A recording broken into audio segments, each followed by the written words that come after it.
first time doing stand-up ever, so just a quick comment on the gang stuff. Like, I noticed gang members are a lot like kids. You know, they got their best friends, they got their favorite handshakes. You know, they got their special walks, and of course, you know, their favorite colors. A little bit about myself. I was a Boy Scout, and no, I didn't get touched that much. That guy knows what I'm talking about. And I also have a really quick plug for my podcast. It's called Broke Till Friday. It's our Broke Till Friday podcast on Instagram. Go ahead and listen to it. Probably gonna be looking at my phone the entire time. So, I used to work at AT&T, and it's crazy how some people, you know, they would come in with just grime and dirt on their phones, and you know, it was really gross because if they have that much shit on something you can see all the time, I don't even want to imagine what their ass looks like. Like, if their screen is that dirty, that just tells me they don't know how to wipe. So. Imagine the car. Ooh, the worst. I had a coworker that moved here from the Midwest, and he said it must have been so frustrating to live in LA as a kid because, you know, you grow up and there's just so much to do. That was random. There's just so much to do. And I told him, no, it was pretty easy not to do anything when you were poor, so. Yeah, so, I mean, I don't know if you can tell, but yeah, I grew up poor. So, wearing, as you can tell, this is Ross, from Ross, $2.99. And rich people, they would do, you know, DIY projects at home, and we just did it out of necessities. Like, I learned how to rewire the house by the time I was 10 years old. I didn't even know that Jack in the Box sold anything other than 99-cent sandwiches and 2 tacos until like 2 years ago. Like, my dad would always be like, oh, mijo, do you want a sandwich or 2 tacos? And I'd be like, sandwich or 2 tacos? Damn, it was a tough choice as a kid. And then, you know, I'd always dream of that one day where he'd be like, son, you want chicken sandwich and 2 tacos? But then it never came, so. I lost a lot of weight in college. Found it again, as you can tell.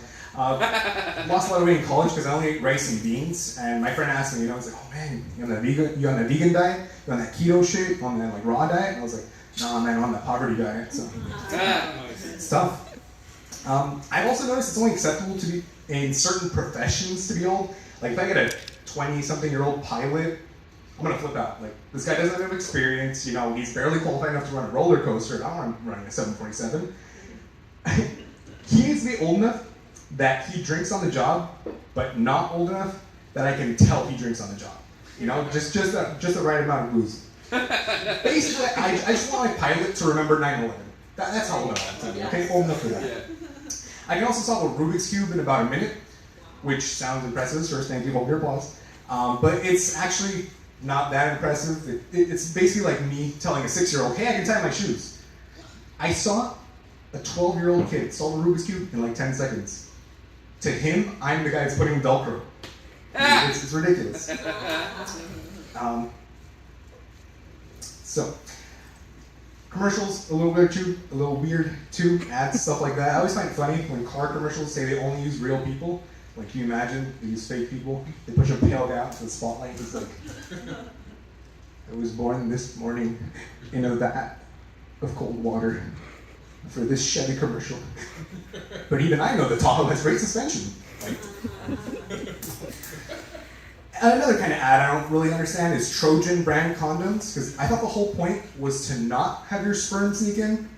But, you know, the only brand of condoms I trust really is Nokia. I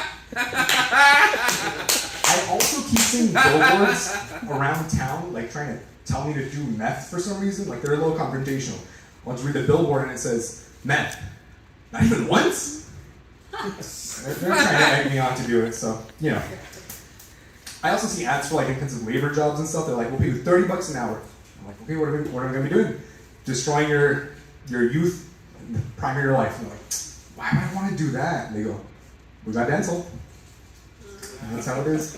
And I had lunch with one of my Jewish friends in high school, and I ordered a BLT. And I offered him some, and he was like, no, I'm good.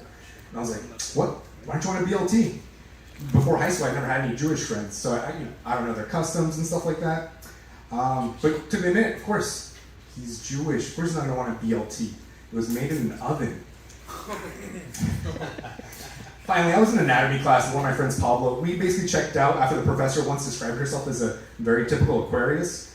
Like a science teacher referencing star signs is like my colon after Taco Bell. Like, I've just lost all trust in them. So she starts talking about female body, massive class. You know what the most sensitive part of the female is? Pablo, without hesitation, goes, the clitoris. He was wrong. She told us the most sensitive part of a woman is the feelings. We hosted Skype calls as, play video games and stuff like that, and I tell this exact same story. His girlfriend's mom is in the background, and she goes, nobody's touching my daughter's clitoris. Even to this day, she never found out that Pablo never found the clitoris. So that's the podcast.